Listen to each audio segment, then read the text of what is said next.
I never thought owning a quiet piece of land without an HOA would be a blessing, until the day Karen rolled in with a bulldozer, blueprints, and a dream of a mega pool that stretched across the horizon. At first, I thought it was just her idea of fun.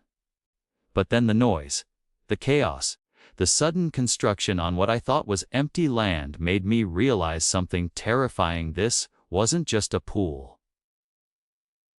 It was my property. And somehow, through a twist I didn't see coming, I was about to discover that I legally owned every inch of it.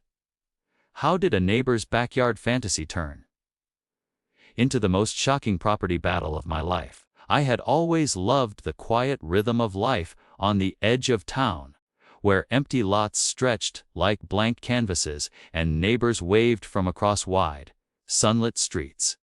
My little property was modest but mine, a place where mornings smelled of fresh grass and evenings carried the soft hum of crickets. Life was simple, predictable, and peaceful. Weekend barbecues, small garden projects, and lazy afternoons with a book under the oak tree filled my days. The community had no HOA, no committees, no arbitrary rules. Just people living their lives. Or at least, that's what I thought. Beneath the calm surface, subtle signs of tension began creeping in. A sudden glance from a neighbor, when I mowed the lawn too late, whispered complaints about fences, hints that some residents believed land boundaries weren't just lines on a map. It was small, almost laughable at first. But it planted a seed. A quiet unease that something bigger, more invasive, and utterly unexpected was about to disrupt the life I'd built and test how far I was willing to fight for the space I called my own. At first, the construction seemed like a minor inconvenience. Karen's bulldozer rumbling across the lot, piles of dirt appearing overnight, and the occasional clatter of hammers echoing from the horizon. I watched, uneasy, as her vision of a megapool began to take shape, sprawling wider than any backyard should, teetering dangerously close to the edges of my property. It wasn't just noise. It was intrusion. A creeping presence that felt almost deliberate. Then came the first letters, sealed in crisp, white envelopes with official-looking headers, fines for unauthorized landscape encroachment, warnings that my own trees were violating community aesthetic standards, and demands to just my property to comply. I double-checked the parcels, the surveys, even the local zoning maps, and what I found stunned me. Karen had ignored every boundary line, every building code, and somehow I was being threatened. I tried reasoning, calmly explaining the property lines, showing evidence, pleading that I had no desire to escalate things. But the letters kept coming, growing sharper in tone, with threats of liens, lawsuits, and even community-wide complaints designed to humiliate me. Every day brought a new petty regulation. A fence too tall, grass too short, garden gnomes too whimsical. The placement of a single mailbox suddenly under scrutiny. Friends offered sympathy, neighbors whispered advice, but none of it mattered. The sense of isolation and injustice grew heavier, pressing down like the dirt piles expanding across the lot. I began documenting everything: photos, videos, recordings, timestamps, careful notes of every interaction, every rule, every absurdity. Yet Karen escalated too, building higher walls around her pool, landscaping with aggressive precision, flaunting her progress like a challenge. I felt my patience fraying, frustration turned to outrage, and outrage into a determination I hadn't known I possessed. Late one night, I walked the property lines, flashlight in hand, heart pounding, realizing just how audacious her expansion had become. Practically a moat, encroaching on my own yard by mere inches. I called the county office, spoke to officials, but bureaucracy moved like molasses, and every attempt to halt the construction legally seemed blocked by loopholes and red tape. Then came the public humiliation. A neighbor's social media post, photos of my property with the caption, "Why is she letting that happen?" As if I were negligent or complicit. My anger boiled, and I realized that winning wouldn't just be about letters or phone calls. It would require strategy, cunning, and patience. I began digging into permits, old deeds, property maps, even obscure municipal codes that might reveal a crack in her armor. Each discovery fueled my hope, a survey discrepancy here, an overlooked filing there. Little clues that hinted Karen's megapool might not be as untouchable as it seemed. Still, the harassment continued. Late night deliveries of materials, complaints filed under false pretenses, even rumors spread by neighbors seeking to curry favor or simply stir drama. The emotional weight was crushing. My sleep suffered. My mind raced constantly, yet I couldn't turn away. Every morning, I approached the lot cautiously, half expecting some new obstacle, a new encroachment, a new threat. But each small victory, catching a contractor overstepping, documenting illegal dumping, proving a boundary line, fueled my determination. And just when I thought I had a handle on things, a shocking twist arrived. A legal notice buried in the fine print of a county filing revealed that, by an obscure technicality, the land I had always assumed was just next to Karen's actually belonged to me in its entirety. The revelation hit like a lightning bolt.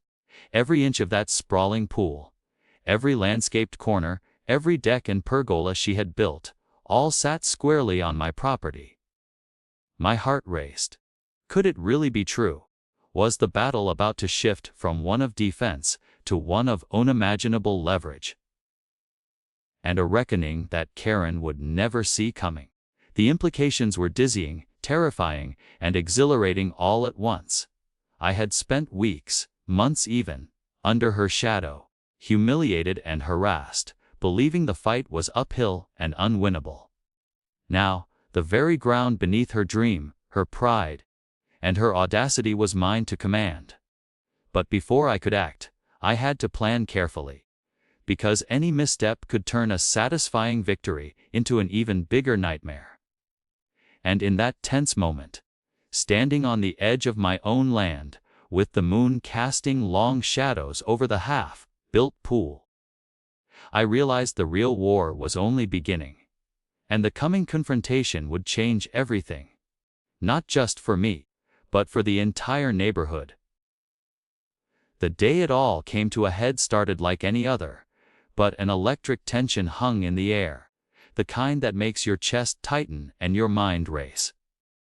I arrived at the lot early, the sunrise casting sharp shadows over Karen's half-finished megapool, now teetering like a monument to audacity, arrogance, and ignorance. Every inch of it sprawled across the land I had recently discovered was legally mine, and for the first time, the reality of that fact hit me with a mix of exhilaration and dread. The weeks of harassment, the relentless fines, the absurd complaints, the whispered gossip, and the sleepless nights, all of it boiled down to this moment. My hands were trembling, partly from adrenaline, partly from the realization that what I was about to do could change everything.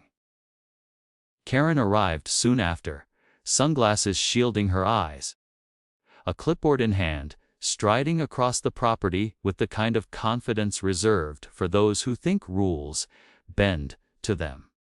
She stopped abruptly when she saw me, and for the first time, I noticed the flicker of uncertainty in her posture, a crack in her armor. She probably assumed I would cower, that I would let her pool continue to grow unchecked, that her relentless intimidation had broken me. But I was ready. I had documents, surveys, photographs, and official filings stacked neatly in my bag, every one a nail in the coffin of her so-called authority. I stepped forward, keeping my voice calm but firm. letting the early morning quiet amplify each word. I told her, without hesitation, that the land beneath the pool, the decks, the landscaping, every structure she had built, legally belonged to me. Her expression shifted. First disbelief, then irritation, then panic. She scanned the lot, running her hands through her hair, muttering under her breath. I didn't give her a chance to speak. I methodically laid out the evidence: deeds, boundary surveys, permits she had never filed, and municipal code references that confirmed my ownership. Each point landed like a hammer strike, and I watched as the realization settled in that her empire of sand and water was built entirely on someone else's land. She tried to argue, to twist the facts, to intimidate with threats, invoking HOA-style language and vague legal warnings, but I was prepared. I calmly countered every point, citing exact clauses, deadlines, and prior filings she had overlooked. For a moment, it seemed like the air itself held its breath. Then came the most shocking twist. The final blow I hadn't fully anticipated until that instant. An official from the county, tipped off by my filings, arrived with a certified notice confirming my legal claim and the immediate requirement for any structures on my property to be addressed. Karen's face paled as the reality hit. Her massive pool, the symbol of her power and ego, was now entirely on land that belonged to me. She sputtered, looking around, realizing that her contractors, her landscaping, her expensive materials, were all trespassing. For the first time, she was vulnerable, exposed, utterly powerless. I felt a surge of emotions: vindication, triumph, relief, but also an odd flicker of empathy. Recognizing the absurd lengths people go to protect their sense of control. The confrontation escalated as neighbors gathered, drawn by the commotion. Whispers turned to murmurs, and murmurs into a low hum of disbelief. Karen tried one last desperate maneuver, threatening to involve lawyers, media, and even HOA committees from neighboring communities, but it was too late. The evidence was irrefutable, the legal claim undeniable, and the moral weight of her actions was public. I stood firm, holding the documents like armor, my heart pounding, every nerve alive with the intensity of the moment. She finally stepped back, defeated, her vision of dominance crumbling as quickly as the dirt piles around the unfinished pool. For a fleeting second, the world seemed to pause. The neighborhood holding its breath, witnessing the fall of someone who had wielded petty power with reckless abandon. And then, as the tension broke, I realized that this victory was only the beginning. The property was mine, yes, but the fight to reclaim the space, to decide its future, and to ensure justice was served, was just beginning. I felt a strange mix of exhilaration and apprehension as I looked at the sprawling pool, now a monument to hubris, knowing that what came next could either cement my triumph or turn the tables in ways I hadn't yet imagined. Standing there, in the shadow of Karen's abandoned ambitions, I asked myself a question that would echo in my mind for weeks to come. Now that I had the power, what would I do with it? And how far was I willing to go to reclaim, not just my property, but the peace that had been stolen from me? The air felt electric, heavy with the weight of possibility, and, as I took a slow, steadying breath, I knew one thing for certain: everything was about to change, and nothing would ever be the same again.